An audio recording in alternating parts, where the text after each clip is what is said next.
ਸ੍ਰੀ ਵਾਹਿਗੁਰੂ ਸਾਹਿਬ ਜੀ।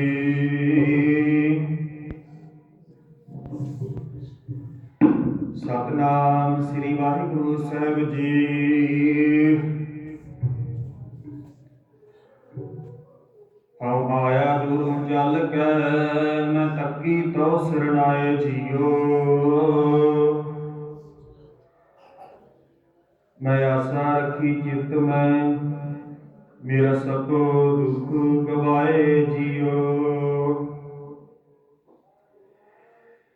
ਸੱਜਣ ਸੱਚਾ ਪਾਤਸ਼ਾਹ, ਸ੍ਰੀ ਸ਼ਾਹਾਂ ਦੇ ਸ਼ਾਹ। ਇਸ ਪਾਸ ਬੈਠਿਆ ਸੋਹੀਐ, ਸਭਨਾ ਦਾ ਵਿਸਾਰ।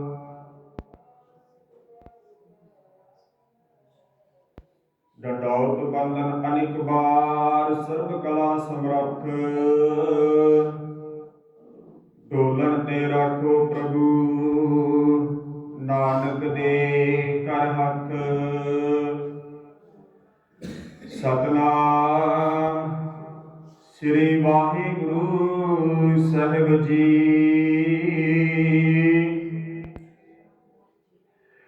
ਧੰਨ ਸ੍ਰੀ ਬਾਣੀ ਭਗਤ ਨਾਮਦੇਵ ਜੀ ਕੀ।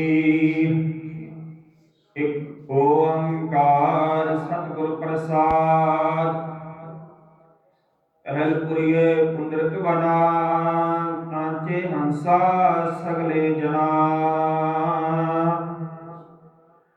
ਕ੍ਰਿਸ਼ਨਾ ਤੇ ਜਾਨੂ, ਹਰ ਹਰ ਨਾਚੰਤੀ ਨਾਚਨਾ।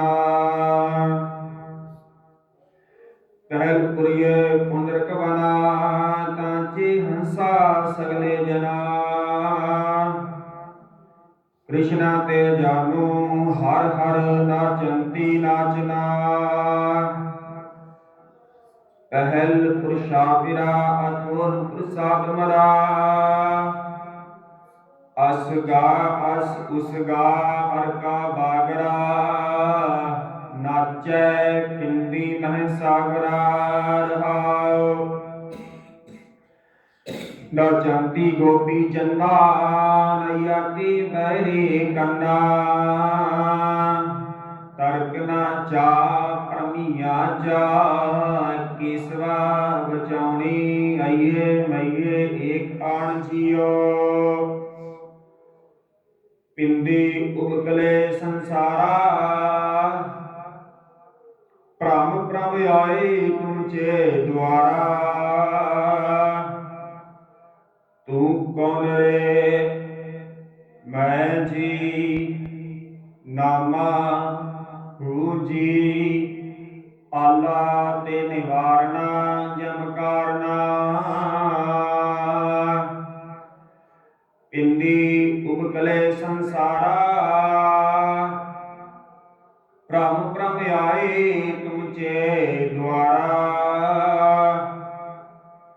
ਤੂੰ ਕੌਣ ਰੇ ਮੈਂ ਜੀ, ਨਾਮਾ ਹੂੰ ਜੀ। ਆਲਾ ਤੇ ਨਿਵਾਰਨਾ, ਜਮ ਕਾਰਨਾ।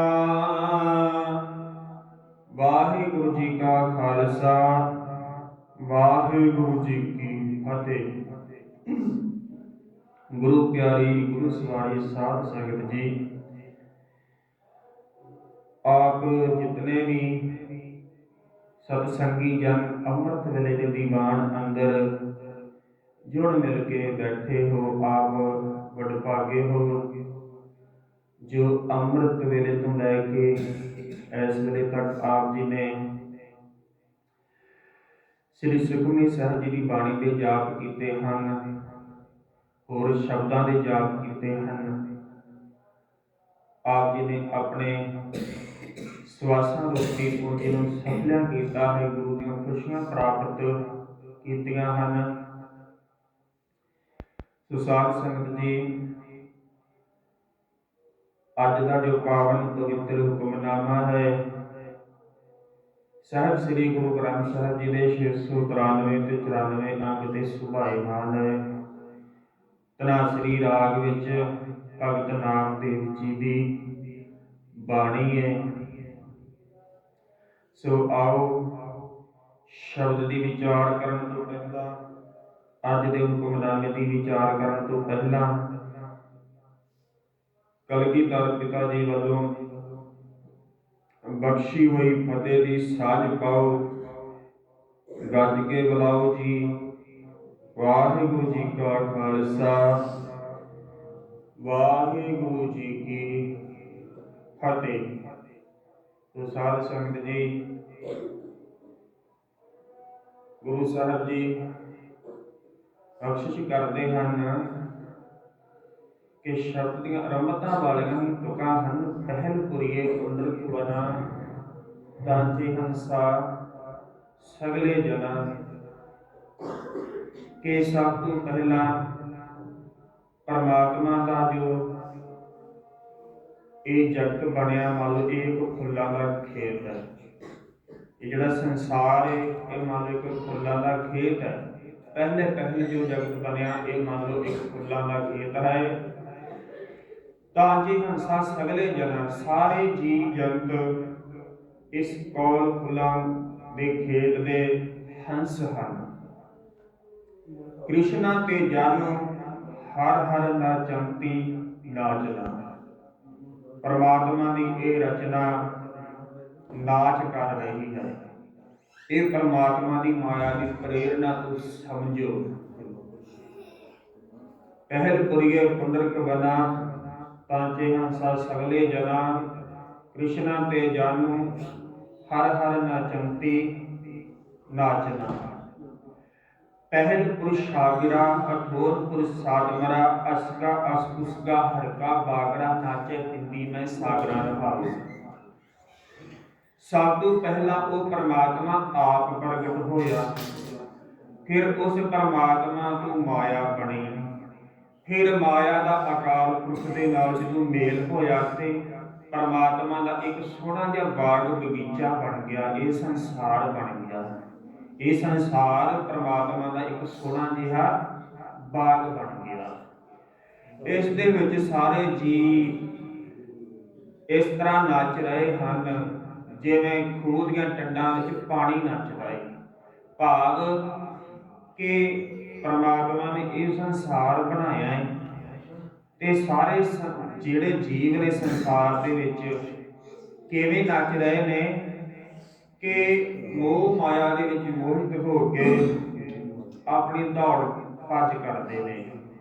ਜਿਵੇਂ ਕਿ ਸਵੇਰ ਹੁੰਦੀ ਹੈ ਤੇ ਸਾਰੇ ਜੀਵ ਆਪੋ ਆਪਣੇ ਕੰਮਾਂ ਕਾਰਾਂ ਦੇ ਚੱਲ ਜਾਂਦੇ ਨੇ, ਆਪੋ ਆਪਣੇ ਕੰਮਾਂ ਕਾਰਾਂ ਦੇ ਵਿੱਚ ਲੱਗ ਜਾਂਦੇ ਨੇ। ਸਾਰਾ ਦਿਨ ਹਰ ਕੋਈ ਆਪੋ ਆਪਣੇ ਕੰਮਾਂ ਦੇ ਵਿੱਚ ਲੱਗਾ ਹੋਇਆ ਹੈ। ਤੇ ਇਸ ਤਰ੍ਹਾਂ ਸਾਰੇ ਜੀਵ ਨੇ ਜਿਹੜੇ, ਸਾਰੇ ਜੀਵਾਂ ਨੂੰ ਮਾਇਆ ਨਚਾ ਰਹੀ ਹੈ। ਇਹ ਪਰਮਾਤਮਾ ਦੀ ਮਾਇਆ ਹੈ। ਮਾਇਆ ਕਿੱਥੋਂ ਪ੍ਰਗਟ ਹੋਈ? ਪਰਮਾਤਮਾ ਤੋਂ।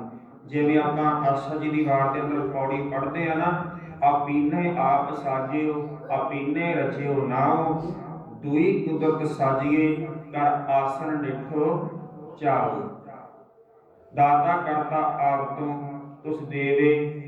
ਸੋ ਇਸ ਤਰ੍ਹਾਂ ਕਰਕੇ ਪਰਮਾਤਮਾ ਜਿਹੜਾ ਆਪ ਪ੍ਰਗਟ ਹੋਇਆ, ਮਾਇਆ ਪ੍ਰਗਟ ਬਣੀ, ਫਿਰ ਪਰਮਾਤਮਾ ਤੋਂ ਹੀ ਸੰਸਾਰ ਬਣਿਆ। ਸੋ ਸੰਸਾਰ ਦੇ ਜੀਵ ਇਸ ਤਰ੍ਹਾਂ ਮੋਹ ਮਾਇਆ ਦੇ ਵਿੱਚ ਨੱਚ ਰਹੇ ਨੇ। ਸੋ ਰਹਾਉ ਤੋਂ ਅਗਲੀਆਂ ਤੁਕਾਂ ਨੇ, ਨਾਚੰਤੀ ਗੋਪੀ ਜੰਨਾ, ਨਈਆ ਤੇ ਪੈਰੇ ਕੰਨਾ। ਤਰਕਨਾ ਚਾ ਪਰਮਈਆ ਜਾ, ਕੇਸਵਾ ਬਚਾਉਣੀ ਅਈਏ ਮਈਏ ਏਕ ਆਨ ਜੀਓ। ਸੰਸਾਰ ਦੇ ਜਿੰਨੇ ਵੀ ਇਸਤਰੀਆਂ ਤੇ ਮਰਦ ਨੇ ਇਹ ਸਾਰੇ ਨੱਚ ਰਹੇ ਨੇ। ਨਾਚੰਤੀ ਗੋਪੀ ਜੰਨਾ, ਨਈਆ ਤੇ ਬੈਰੀ ਕੰਨਾ। ਪਰ ਇਹਨਾਂ ਸਾਰਿਆਂ ਦੇ ਵਿੱਚ ਕੋਈ ਇੱਕ ਪਰਮਾਤਮਾ ਆਪ ਆ। ਆਪ ਇਹਨਾਂ ਦੇ ਵਿੱਚ ਮੌਜੂਦ ਹੈ, ਸਾਰੇ ਜੀਵਾਂ ਦੇ ਵਿੱਚ। ਨਈਆ ਤੇ ਬੈਰੇ ਕੰਨਾ, ਪਰਮਾਤਮਾ ਇਹਨਾਂ ਤੋਂ ਵੱਖਰਾ ਨਹੀਂ ਆ, ਇਹਨਾਂ ਤੋਂ ਅਲੱਗ ਨਹੀਂ ਆ। ਨਾਚੰਤੀ ਗੋਪੀ ਜੰਨਾ, ਨਈਆ ਤੇ ਬੈਰੇ ਕੰਨਾ। ਤਰਕਨਾ ਚਾ ਪਰਮਈਆ ਜਾ, ਕੇਸਵਾ ਬਚਾਉਣੀ ਅਈਏ ਮਈਏ ਏਕ ਆਣ ਜੀਓ। ਇਸ ਗੱਲ ਦੇ ਵਿੱਚ ਤਰਕ ਨਾ ਕਰ, ਇਸ ਗੱਲ ਵਿੱਚ ਸ਼ੱਕ ਨਾ ਕਰ, ਆਪਣੇ ਮਨ ਦਾ ਭਰਮ ਦੂਰ ਕਰਦੇ। ਇਸ ਸੰਬੰਧ ਵਿੱਚ ਆਪਣੇ ਮਨ ਦਾ ਭਰਮ ਦੂਰ ਕਰਦੇ। ਸਾਰੇ ਜੀਵਾਂ ਦੇ ਵਿੱਚ ਪਰਮਾਤਮਾ ਆਪ ਬੋਲ ਰਿਹਾ ਹੈ। ਸਾਰੇ ਜੀਵਾਂ ਦੇ ਵਿੱਚ ਇੱਕ ਰਸ ਪ੍ਰਮਾਤਮਾ ਦੇ ਹੀ ਬਚਨ ਹੋ ਰਹੇ ਹਨ। ਸਭੈ ਕਟ ਰਾਮ ਬੋਲੇ, ਰਾਮਾ ਬੋਲੇ, ਰਾਮ ਬਿਨਾ ਕੋ ਬੋਲੇ ਰੇ। ਸਾਰੇ ਜੀਵਾਂ ਦੇ ਵਿੱਚ ਪਰਮਾਤਮਾ ਆਪ ਬੋਲਦਾ ਏ। ਪਿੰਡੀ ਉਪਕਲੇ ਸੰਸਾਰਾ, ਭ੍ਰਮ ਭ੍ਰਮ ਆਏ ਤੁਮਚੇ ਦੁਆਰਾ। ਜਿਹੜੇ ਜੀਵ ਨੇ, ਜੀਵ ਰੂਪ ਟਿੰਡਾਂ ਇਸ ਤਰ੍ਹਾਂ ਨੱਚ ਰਹੀਆਂ ਨੇ। ਪਿੰਡੀ ਉਪਕਲੇ ਸੰਸਾਰਾ, ਉਤਾਂਹ ਹੇਠਾਂ ਹੋ ਰਹੀਆਂ ਨੇ, ਜਿਵੇਂ ਖੂਹ ਦੀਆਂ ਟਿੰਡਾਂ ਦੇ ਵਿੱਚ ਪਾਣੀ ਉੱਪਰ ਤੇ ਹੇਠਾਂ ਹੁੰਦਾ ਏ। ਇਸ ਤਰ੍ਹਾਂ ਪਿੰਡੀ ਉਪਕਲੇ ਸੰਸਾਰਾ, ਭ੍ਰਮ ਭ੍ਰਮ ਆਏ ਤੁਮਚੇ ਦੁਆਰਾ।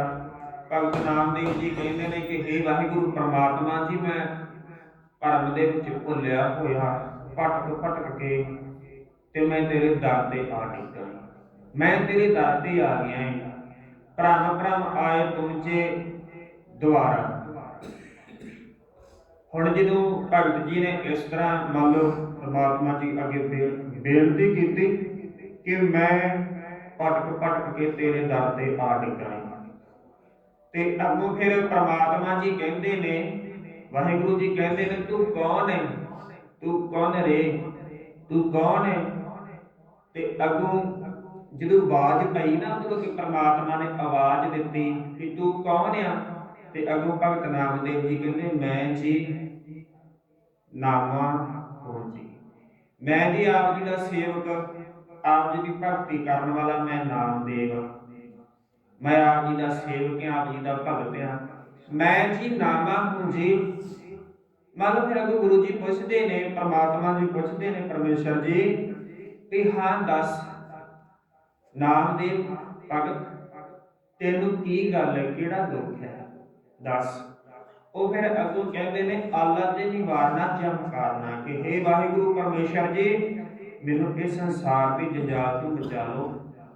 ਇਸ ਸੰਸਾਰ ਦੇ ਵਿੱਚ ਮੰਨ ਲਓ ਮੌਤ ਦਾ ਜਿਹੜਾ ਅੰਦਰ ਭੈ ਬਣਿਆ ਰਹਿੰਦਾ, ਡਰ ਬਣਿਆ ਰਹਿੰਦਾ ਹੈ, ਜਿਹੜਾ ਜੀ ਆ ਨਾ ਡਰਦਾ ਰਹਿੰਦਾ ਹੈ।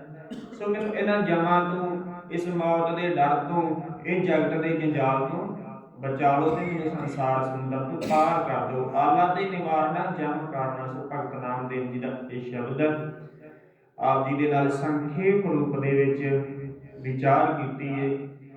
ਕਿਉਂਕਿ ਦੇਖੋ ਜਿਹੜਾ ਜੀ ਹੁੰਦਾ ਨਾ, ਸਾਡਾ ਜਿਹੜਾ ਜੀ ਸੜਦਾ ਰਹਿੰਦਾ ਹੈ। ਬਾਹਰੋਂ ਭਾਵੇਂ ਕਿੰਨੀ ਵੀ ਸਰਦੀ ਹੋਵੇ, ਭਾਵੇਂ ਉੱਥੇ ਚਲ ਜਾਈਏ ਜਿੱਥੇ ਬਰਫ਼ ਪੈਂਦੀ ਹੋਵੇ, ਪਰ ਅੰਦਰੋਂ ਜਿਹੜਾ ਅੰਦਰ ਨਹੀਂ ਸ਼ਾਂਤ ਹੁੰਦਾ, ਅੰਦਰ ਜਿਹੜਾ ਤਪਦਾ ਰਹਿੰਦਾ ਹੈ ਜੀ, ਜਿਹੜਾ ਇਸ ਤਰ੍ਹਾਂ ਤਪਦਾ ਜਿਵੇਂ ਅੱਗ ਨਹੀਂ ਤਪਦੀ, ਬਰਾਬਰ ਹੀ ਅੱਗ ਦੇ। ਉਸੇ ਤਰ੍ਹਾਂ ਸਾਡੇ ਅੰਦਰ ਵੀ ਨਾ ਜੀ ਜਿਹੜਾ ਤਪੀ ਜਾਂਦਾ ਹੈ ਅੱਗ ਦੇ ਵਾਂਗੂ। ਜੀ ਜਿਹੜਾ ਅਗਨ ਬਰਾਬਰ ਤਪੈ, ਭੀਤਰ ਵਗੈ ਕਾਤੀ। ਜੀ ਜਿਹੜਾ ਅਗਨ ਬਰਾਬਰ ਤਪੈ, ਭੀਤਰ ਵਗੈ ਕਾਤੀ। ਇਸ ਤਰ੍ਹਾਂ ਕਰਕੇ ਸਾਡਾ ਜਿਹੜਾ ਜੀ ਆ ਸੜਦਾ ਰਹਿੰਦਾ ਹੈ, ਅੰਦਰ ਕੰਚੀ ਚੱਲੀ ਜਾਂਦੀ ਹੈ। ਤਾਂ ਤੇ ਪਾਤਸ਼ਾਹ ਜੀ ਕਹਿੰਦੇ ਹਨ, ਪ੍ਰਣਮਤ ਨਾਨਕ ਹੁਕਮ ਪਛਾਣੇ, ਸੁਖ ਹੋਵੇ ਦਿਨ ਰਾਤੀ। ਪਰ ਜਿਹਨੇ ਪਰਮਾਤਮਾ ਦੇ ਹੁਕਮ ਨੂੰ ਪਛਾਣ ਲਿਆ ਨਾ, ਦਿਨ ਰਾਤ ਉਹਦੇ ਜੀਵਨ ਦੇ ਵਿੱਚ ਸੁੱਖ ਹੀ ਸੁੱਖ ਭਰ ਜਾਂਦਾ ਹੈ। ਜਿਵੇਂ ਤੇਲ ਵਾਲਾ ਕੜਾਹ ਹੋਵੇ ਤੇ ਤੇਲ ਕਿਵੇਂ ਸੜਦਾ, ਇਸੇ ਤਰ੍ਹਾਂ ਤੇ ਸਤਿਗੁਰੂ ਜੀ ਸਾਡਾ ਵੀ ਜੀ ਜਿਹੜਾ ਤਪਦਾ ਰਹਿੰਦਾ ਹੈ ਨਾ। ਪਰ ਜਦੋਂ ਗੁਰੂ ਜੀ ਸੀਤਲ ਨਾਮ ਦੇ ਦਿੰਦੇ ਆ ਨਾ, ਤੇ ਕਹਿੰਦੇ ਉਹ ਜਿਹੜਾ ਅੰਦਰਲਾ, ਜਿਹੜੀ ਅੰਦਰਲੀ ਤਪਸ਼ ਸੀ ਨਾ, ਕੜਾਹਾ ਤਪਦਾ ਪਿਆ ਸੀ, ਅੰਦਰ ਤਪੀ ਜਾਂਦਾ ਸੀ, ਉਹ ਵੀ ਸ਼ਾਂਤ ਹੋ ਜਾਂਦਾ ਹੈ। ਤਪਤ ਕੜਾਹਾ ਬੁਝ ਗਿਆ, ਗੁਰ ਸੀਤਲ ਨਾਮ ਦਿਓ, ਕਲ ਤਾਤੀ ਠੰਡਾ ਹਰ ਨਾਓ। ਭਾਵੇਂ ਕਿ ਕਲਯੁਗ ਬੜਾ ਇਹ ਤਪਦੇ ਝੋਲੇ ਨੇ, ਅੰਦਰੋਂ ਬੜਾ ਤਪਾਉਂਦਾ ਹੈ, ਹਰ ਇੱਕ ਜੀਵ ਤਪਿਆ ਹੋਇਆ ਹੈ ਅੰਦਰੋਂ, ਪਰ ਸਤਿਗੁਰੂ ਜੀ ਮਿਹਰ ਕਰਦੇ ਨੇ, ਬਖਸ਼ਿਸ਼ ਕਰਦੇ ਨੇ ਕਿ ਪਰਮੇਸ਼ਰ ਦਾ ਨਾਮ ਹੈ ਜਿਹੜਾ ਉਹ ਠੰਡਾ ਹੈ, ਉਹ ਮਨ ਨੂੰ ਸ਼ੀਤਲ ਕਰ ਦਿੰਦਾ ਹੈ। ਸੋ ਤਾਂ ਤੇ ਇਸ ਤਰ੍ਹਾਂ ਜਿਹੜੇ ਪਰਮੇਸ਼ਰ ਤੋਂ ਐਸੇ ਮਨੁੱਖ ਜਿਹੜੇ ਭੁੱਲੇ ਹੋਏ ਸਨ, ਜਿਹੜੇ ਕੁਰਸਤੇ ਪਏ ਹੋਏ ਸਨ, ਐਸੇ ਮਨੁੱਖਾਂ ਨੂੰ ਸਤਿਗੁਰੂ ਜੀ ਨੇ ਐਸੀ ਮਿਹਰਾਂ ਕੀਤੀਆਂ, ਬਖਸ਼ਿਸ਼ਾਂ ਕੀਤੀਆਂ कि ਜਦੋਂ ਸਤਿਗੁਰ ਦੀ ਰਹਿਮਤ ਹੋ ਜਾਂਦੀ ਹੈ, ਮਿਹਰ ਦੀ ਨਜ਼ਰ ਹੋ ਜਾਂਦੀ ਹੈ ਨਾ, ਤੇ ਫਿਰ ਇੱਕ ਮਿੰਟ ਲੱਗਦਾ ਹੈ ਕਿ ਸਾਰੇ ਜਨਮਾਂ ਜਨਮਾਂਤਰਾਂ ਦੇ ਪਾਪ ਧੋਤੇ ਜਾਂਦੇ ਨੇ ਤੇ ਉਹੀ ਮਨੁੱਖ ਗੋਬਿੰਦ ਦਾ ਰੂਪ ਹੋ ਜਾਂਦਾ ਹੈ, ਗੁਰੂ ਦਾ ਰੂਪ ਹੋ ਜਾਂਦਾ ਹੈ। ਆਪ ਜੀ ਨੂੰ ਮੈਂ ਇੱਕ ਇਤਿਹਾਸ ਵਿੱਚ ਸਾਖੀ ਸੁਣਾਵਾਂ। ਸ੍ਰੀ ਗੁਰੂ ਗੋਬਿੰਦ ਸਿੰਘ ਜੀ ਦੇ ਸਮੇਂ ਦੀ ਇਸ ਤਰ੍ਹਾਂ ਦੀ ਨਿਰਦਈ ਮਨੁੱਖ, ਇਸ ਤਰ੍ਹਾਂ ਦੀ ਸੋਚ ਰੱਖਣ ਵਾਲੇ ਮਨੁੱਖ ਵੀ ਗੁਰੂ ਦੇ ਸੇਵਕ ਬਣ ਜਾਂਦੇ ਨੇ। ਗੁਰੂ ਗੋਬਿੰਦ ਸਿੰਘ ਸਾਹਿਬ ਕਲਗੀਧਰ ਪੁੱਤਰਾਂ ਦੇ ਦਾਨੀ, ਮਤ ਅਗੰਮੜੇ ਦਸ਼ਮੇਸ਼ ਪਿਤਾ ਜੀ, ਸਰਬੰਸ ਦਾਨੀ, ਚੋਜੀ ਪ੍ਰੀਤਮ, ਨੀਲੇ ਦੇ ਸ਼ਾਹ ਸਿਵਾਰ। ਆਪ ਜੀ ਨੇ 14 ਜੰਗਾਂ ਲੜੀਆਂ ਹਨ। 14 ਜੰਗਾਂ ਵਿੱਚ ਜਿੱਤ ਹੋਈ ਹੈ। 3 ਜੰਗਾਂ ਉਹ ਨੇ, 3 ਯੁੱਧ ਅੰਮ੍ਰਿਤ ਸੰਚਾਰ ਤੋਂ ਪਹਿਲਾਂ ਹੋਏ ਨੇ, 1699 ਸਾਲ ਤੋਂ ਪਹਿਲਾਂ। ਸਭ ਤੋਂ ਪਹਿਲਾ ਯੁੱਧ ਹੈ ਪੰਗਾਣੀ ਦਾ, ਫਿਰ ਨਾਗੌਰ, ਫਿਰ ਹੁਸੈਨੀ ਦਾ ਯੁੱਧ, ਫਿਰ 6 ਯੁੱਧ ਹੁੰਦੇ ਨੇ ਅਨੰਦਪੁਰ ਸਾਹਿਬ। 6 ਜੰਗਾਂ ਨੇ ਅਨੰਦਪੁਰ ਸਾਹਿਬ ਦੀਆਂ, 6 ਦੇ 3 9, 5 ਜੰਗਾਂ, ਫਿਰ ਇੱਕ ਨਿਰਮੋਹਗੜ੍ਹ ਦੀ, ਇੱਕ ਵਿਸਾਲੀ ਦੀ, ਇੱਕ ਸਰਸਾ ਖੰਡੇ, ਚਮਕੌਰ ਦੀ ਜੰਗ, ਆਖਰੀ ਮੁਕਤਸਰ ਸਾਹਿਬ ਦੀ ਜੰਗ। 14 ਜੰਗਾਂ ਦੇ ਵਿੱਚ ਹੀ ਆਪ ਜੀ ਨੇ ਫਤਿਹ ਪ੍ਰਾਪਤ ਕੀਤੀ ਹੈ, ਜਿੱਤ ਪ੍ਰਾਪਤ ਕੀਤੀ ਹੈ। ਅਨੰਦਪੁਰ ਸਾਹਿਬ ਦੇ ਵਿੱਚ ਜਿਹੜੀਆਂ ਜੰਗਾਂ ਹੋਈਆਂ ਨੇ, ਉਹਨਾਂ ਜੰਗਾਂ ਦੇ ਵਿੱਚ ਇੱਕ ਜੰਗ ਦਾ ਜ਼ਿਕਰ ਆਪ ਜੀ ਦੇ ਨਾਲ ਕਰਨਾ ਕਿ ਦੇਖੋ ਸਤਿਗੁਰੂ ਮਿਹਰਾਂ ਕਿਵੇਂ ਕਰਦਾ, ਰਹਿਮਤਾਂ ਕਿਵੇਂ ਕਰਦਾ ਹੈ।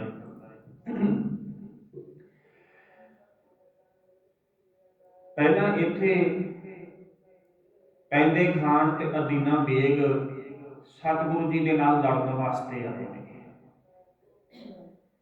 ਅਦੀਨਾ ਬੇਗ ਤੇ ਪੈਂਦੇ ਖਾਨ ਨੇ ਆਪਣਾ ਸਾਰਾ ਸਰੀਰ ਲੋਹੇ ਨਾਲ ਢੱਕਿਆ ਹੈ, ਲੋਹੇ ਦੇ ਕੱਪੜੇ ਪਾਏ, ਸੰਜੋਗ ਆਦਿਕ, ਕਿਤੇ ਵੀ ਕੋਈ ਦਿਸਦਾ ਨਹੀਂ ਹੈ, ਕਿਤੇ ਕੋਈ ਖਾਲੀ ਨਹੀਂ ਆ ਸਰੀਰ। ਇਹਨੂੰ ਇੰਨਾ ਹੰਕਾਰ ਹੈ ਕਿ ਗੁਰੂ ਮੇਰੇ ਵਾਲ ਕਿੱਥੇ ਕਰੂਗਾ, ਮੈਂ ਤਾਂ ਸਾਰਾ ਢੱਕਿਆ ਹੋਇਆ ਲੋਹੇ ਦੇ ਨਾਲ ਹੀ, ਤੇ ਗੁਰੂ ਕਿੱਥੇ ਵਾਰ ਕਰੂਗਾ। ਗੁਰੂ ਜੀ ਨੂੰ ਕਹਿੰਦਾ ਚਲਾਓ ਤੀਰ, ਕਿੱਥੇ ਤੀਰ ਮਾਰੋਗੇ, ਵੇਖੋ ਨਾ ਮੈਂ ਸਾਰਾ ਲੋਹੇ ਦੇ ਨਾਲ ਢੱਕਿਆ ਹੋਇਆ।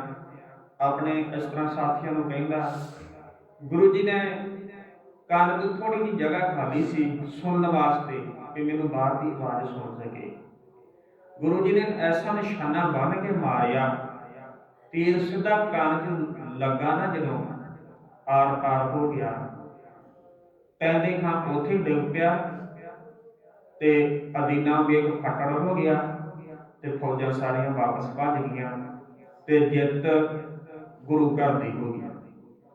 ਇਸ ਤੋਂ ਬਾਅਦ ਵਿੱਚ ਸੈਦ ਬੇਗ ਤੇ ਅਲਫ ਖਾਨ ਫਿਰ ਚੜ ਕੇ ਆਏ, ਨਾਲ ਰਾਜੇ ਭੀਮ ਚੰਦ ਦਾ ਪੁੱਤਰ ਅਜਮੇਰ ਹਰ ਵਾਰ ਇਹ ਨਾਲ ਆਉਂਦਾ। ਇਸ ਵਾਰ ਸਤਿਗੁਰੂ ਜੀ ਦੀ ਮਿਹਰ ਹੋਈ, ਕਿਰਪਾ ਹੋਈ, ਸਤਿਗੁਰੂ ਜੀ ਨੇ ਬਖਸ਼ਿਸ਼ ਕੀਤੀ। ਸੈਦ ਬੇਗ ਜਦੋਂ ਗੁਰੂ ਜੀ ਦੇ ਦਰਸ਼ਨ ਦੀਦਾਰੇ ਕੀਤੇ ਤੇ ਇਹਨੂੰ ਇਸ ਤਰ੍ਹਾਂ ਲੱਗਾ ਵੀ ਇਹਦੇ ਖੁਦ ਅੱਲਾਹ ਆਪ ਆ, ਇਹ ਤੇ ਪਰਮੇਸ਼ਰ ਆਪ ਹੀ ਆ ਤੇ ਮੈਂ ਪਰਮੇਸ਼ਰ ਨਾਲ ਯੁੱਧ ਕਰਨ ਆਇਆ ਹਾਂ, ਇਹ ਤੇ ਕੋਈ ਇਨਸਾਫ ਦੀ ਗੱਲ ਨਾ ਹੋਈ। ਅਦੀਨਾ ਬੇਗ ਸਤਿਗੁਰੂ ਜੀ ਦੀ ਸ਼ਰਨ ਵਿੱਚ ਆ ਗਿਆ, ਸਤਿਗੁਰੂ ਜੀ ਦੀ ਸ਼ਰਨ ਵਿੱਚ ਆ ਗਿਆ ਅਦੀਨਾ ਬੇਗ। ਅਲਫ ਖਾਨ ਫੱਟੜ ਹੋ ਗਿਆ, ਇਹ ਭੱਜ ਗਿਆ, ਜਿੱਤ ਫਿਰ ਗੁਰੂ ਘਰ ਦੀ ਹੋ ਗਈ। ਇਸ ਤੋਂ ਅੱਗੇ ਹੋਰ ਕਈ ਜਰਨੈਲ, 1703 ਈਸਵੀ ਦੇ ਵਿੱਚ ਮਹਿਮੂਦ ਖਾਨ ਆਇਆ, ਇਹ ਆਇਆ ਤੇ ਇਹ ਵੀ ਗੁਰੂ ਜੀ ਦੀ ਸ਼ਰਨ ਵਿੱਚ ਆ ਗਿਆ। ਇਸ ਤਰ੍ਹਾਂ ਕਿੰਨੇ ਜਰਨੈਲ ਜਿਨ੍ਹਾਂ ਨੇ ਸਤਿਗੁਰੂ ਜੀ ਦੇ ਦਰਸ਼ਨ ਦੀਦਾਰੇ ਕੀਤੇ ਤੇ ਦਰਸ਼ਨ ਦੀਦਾਰੇ ਕਰਦੇ ਸਤਿਗੁਰੂ ਜੀ ਦੀ ਸ਼ਰਨ ਵਿੱਚ ਆ ਗਏ, ਕਿਉਂਕਿ ਗੁਰੂ ਗੋਬਿੰਦ ਸਿੰਘ ਜੀ ਦੀ ਜਿਹੜਾ ਝੱਲੇ ਗੁਰੂ ਦੀ ਝਾਲਾ, ਇੱਕ ਉਹਨਾਂ ਦਾ ਨੂਰਾਨੀ ਚਿਹਰਾ, ਉਹਨਾਂ ਦੇ ਦਰਸ਼ਨ ਕੀਤਿਆਂ ਭੁੱਖਾਂ ਦੂਰ ਹੋ ਜਾਂਦੀਆਂ ਨੇ। ਉਹ ਝਾਲ ਹੀ ਐਸੀ ਕਿ ਵੱਡੇ ਵੱਡੇ ਜਰਨੈਲ ਵੀ ਝਾਲ ਨਹੀਂ ਸਕਦੇ।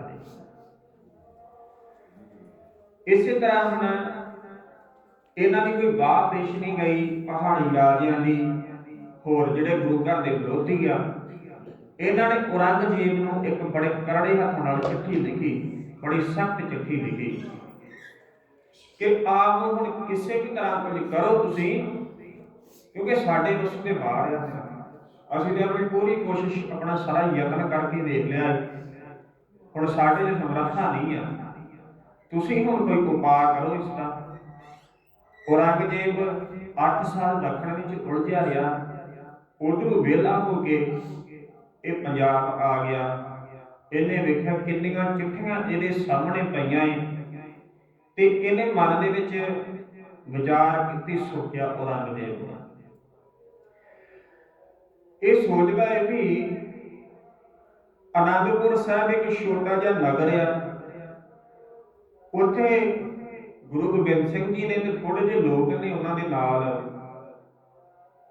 ਤੇ ਫਿਰ ਵੀ ਦੇਖੋ ਵੀ ਗੁਰੂ ਦੇ ਸਾਹਮਣੇ ਕਿਸੇ ਦਾ ਕੋਈ ਜ਼ੋਰ ਹੀ ਨਹੀਂ ਚੱਲਿਆ। ਮੇਰੇ ਕਿੰਨੇ ਕਿੰਨੇ ਵੱਡੇ ਜਰਨੈਲ ਨੇ, ਪਹਾੜੀ ਰਾਜਿਆਂ ਦੀ ਕਿੰਨੀ ਫੌਜ ਆ, ਕਿ ਗੁਰੂ ਜੀ ਦੇ ਸਾਹਮਣੇ ਕਿਸੇ ਦਾ ਕੋਈ ਜ਼ੋਰ ਹੀ ਨਹੀਂ ਚੱਲਦਾ। ਮਨ ਦੇ ਵਿੱਚ ਬੜਾ ਹੈਰਾਨ ਆ,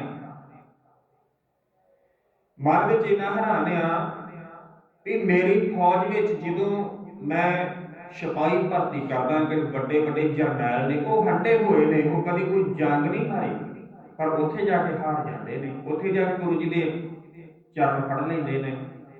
ਵੱਡੇ ਵੱਡੇ ਜਰਨੈਲ ਜਿਨ੍ਹਾਂ ਨੇ ਵੱਡਿਆਂ ਵੱਡਿਆਂ ਨੂੰ, ਜਿਨ੍ਹਾਂ ਨੇ ਸਰ ਕੀਤਾ, ਜਿਨ੍ਹਾਂ ਵੱਡੇ ਵੱਡੇ ਜਿਹੜੇ ਜੰਗ ਜਿੱਤੇ ਨੇ, ਵੱਡੇ ਵੱਡੇ ਜਰਨੈਲਾਂ ਨੂੰ ਹਰਾਇਆ, ਜਿਹੜੇ ਕਦੀ ਹਾਰੇ ਹੀ ਨਹੀਂ ਕਿਸੇ ਤੋਂ, ਉਹ ਵੀ ਗੁਰੂ ਜੀ ਦੇ ਅੱਗੇ ਜਾ ਕੇ ਹਾਰ ਮੰਨ ਲੈਂਦੇ ਨੇ। ਮਨ ਵਿੱਚ ਵਿਚਾਰ ਕਰਦਾ ਕਿ ਮੈਂ ਇੰਨੇ ਚੁਣ ਚੁਣ ਕੇ ਰੱਖਦਾ, ਇੰਨੀ ਟ੍ਰੇਨਡ ਦੇ, ਇੰਨੀ ਟ੍ਰੇਨਿੰਗ ਦੇ ਦੇ ਕੇ ਟ੍ਰੇਨਡ ਹੋਈ ਜਰਨੈਲ, ਮੰਨੇ ਪਰਮਾਨੇ ਜਰਨੈਲ, ਬੜੇ ਬਾਹੂਬਲ ਵਾਲੇ, ਤੇ ਗੁਰੂ ਕੋਲ ਚਿੱਠੀਆਂ 'ਚ ਕੱਢਦਾ ਏ ਕਿ ਜੋ ਨੀਵੀਆਂ ਜਾਤਾਂ ਦੇ ਜਿਹੜੇ ਲੋਕ ਨੇ, ਨੀਵੀਆਂ ਜਾਤਾਂ ਦੇ ਲੋਕਾਂ ਨੂੰ ਇਕੱਠਾ ਕੀਤਾ ਏ, ਨਾ ਇਹਨਾਂ ਨੂੰ ਸ਼ਸਤਰ ਚਲਾਉਣੇ ਆਉਂਦੇ, ਨਾ ਇਹਨਾਂ ਕੋਲ ਚੰਗੇ ਸ਼ਸਤਰ ਹੈਗੇ ਨੇ, ਨਾ ਕੋਈ ਇਹਨਾਂ ਦੀ ਟ੍ਰੇਨਿੰਗ ਆ, ਤੇ ਇਸ ਤਰ੍ਹਾਂ ਹੀ ਜਿੱਤੀ ਜਾਂਦੇ ਨੇ। ਕਾਰਨ ਕੀ ਹੈ? ਫਿਰ ਹੁਣ ਮਨ ਦੇ ਵਿੱਚ ਇਹਨੇ ਵਿਚਾਰ ਬਣਾਈ ਵੀ ਇਸ ਵਾਰੀ ਕੋਈ ਤਗੜਾ ਉਪਾਅ ਕੀਤਾ ਜਾਵੇ। ਦਰਬਾਰ ਲਾਇਆ, ਦਰਬਾਰ ਦੇ ਵਿੱਚ ਸਾਰੇ ਜਰਨੈਲ ਬੈਠੇ ਨੇ, ਮੰਨੇ ਪਰਮੰਨੇ ਸਾਰੇ ਅੱਗੇ ਬੈਠੇ ਨੇ। ਦਰਬਾਰ ਦੇ ਵਿੱਚ ਇਹਨੇ ਇਹ ਗੱਲਾਂ ਆਖੀਆਂ, ਕਹਿੰਦਾ ਦੇਖੋ ਮੇਰੇ ਦਰਬਾਰ ਦੇ ਵਿੱਚ ਕੋਈ ਇਹੋ ਜਿਹਾ ਜਰਨੈਲ ਹੈ ਨਹੀਂ ਕਿ ਜਿਹੜਾ ਗੁਰੂ ਗੋਬਿੰਦ ਸਿੰਘ ਜੀ ਦਾ ਮੁਕਾਬਲਾ ਕਰ ਸਕੇ। ਇੰਨਾ ਵੱਡਾ ਮੈਂ ਜਰਨੈਲ ਆ, ਇੰਨਾ ਵੱਡਾ ਮੈਂ ਰਾਜਾ, ਮੇਰਾ ਰਾਜ ਆ, ਇੰਨੇ ਵੱਡੇ ਜਰਨੈਲ ਨੇ ਸਭਾ ਦੇ ਵਿੱਚ, ਪਰ ਹੁਣ ਮੇਰਾ ਤੇ ਸ਼ਰਮ ਦੇ ਨਾਲ ਸਿਰ ਝੁਕ ਗਿਆ ਹੈ, ਮੇਰਾ ਸ਼ਰਮ ਦੇ ਨਾਲ ਸਿਰ ਨੀਵਾਂ ਹੈ ਕਿ ਮੇਰੇ ਦਰਬਾਰ ਵਿੱਚ ਕੋਈ ਇਹੋ ਜਿਹਾ ਜਰਨੈਲ ਨਹੀਂ ਜਿਹੜਾ ਗੁਰੂ ਗੋਬਿੰਦ ਸਿੰਘ ਜੀ ਦਾ ਮੁਕਾਬਲਾ ਕਰ ਸਕੇ। ਗੁਰੂ ਗੋਬਿੰਦ ਸਿੰਘ ਜੀ ਕੋਲ ਇੱਕ ਛੋਟਾ ਜਿਹਾ ਨਗਰ ਅਨੰਦਪੁਰ ਸਾਹਿਬ ਆ, 5-7 ਸਾਲ ਹੋ ਗਏ ਨੇ ਵਸੇ ਨੂੰ, ਕੋਈ ਜ਼ਿਆਦਾ ਟਾਈਮ ਨਹੀਂ ਹੋਇਆ। ਤੇ ਮੇਰਾ ਜ਼ਿਕਰ ਪਤਾ ਕਿੱਥੋਂ ਤੱਕ ਚੱਲਦਾ ਹੈ? ਕਾਬਲ ਤੋਂ ਲੈ ਕੇ ਤੇ ਨਰਮਦਾ ਤੱਕ ਮੇਰਾ ਜ਼ਿਕਰ ਚੱਲਦਾ ਹੈ, ਮੇਰਾ ਰਾਜ ਆ, ਮੇਰਾ ਨਾਂ ਚੱਲਦਾ, ਸਿੱਕਾ ਚੱਲਦਾ ਹੈ ਮੇਰਾ। ਲੋਕੀ ਡਰ ਜਾਂਦੇ ਨੇ ਮੇਰਾ ਨਾਮ ਸੁਣ ਕੇ ਤੇ ਮੇਰੇ ਦਰਬਾਰ 'ਚ ਕੋਈ ਇਹੋ ਜਿਹਾ ਜਰਨੈਲ ਹੀ ਹੈ ਨਹੀਂ। ਸ਼ਰਮ ਦੇ ਨਾਲ ਮੇਰਾ ਸਿਰ ਨੀਵਾਂ ਹੈ ਕਿ ਗੁਰੂ ਗੋਬਿੰਦ ਸਿੰਘ ਜੀ ਦੇ ਨਾਲ ਜਾ ਕੇ ਮੁਕਾਬਲਾ ਕਰੇ। ਇਸ ਤਰ੍ਹਾਂ ਦੇ ਕਿਨੇ ਆਪਣੇ ਵੱਲੋਂ ਗੱਲਾਂ ਆਖੀਆਂ ਕਿ ਇਹਦੇ ਜਿਹੜੇ ਜਰਨੈਲ ਬੈਠੇ ਨੇ, ਇੱਕਦਮ ਇਹਨਾਂ ਦੇ ਅੰਦਰ ਜੋਸ਼ ਆਇਆ, ਅੰਦਰ ਖੂਨ ਨੇ ਉਬਾਲਾ ਖਾਧਾ। ਔਰੰਗਜ਼ੇਬ ਦਾ ਧਿਆਨ ਜਿਹਦੇ ਵਿੱਚ ਹੀ ਉਹੀ ਉੱਠਿਆ ਹੈ।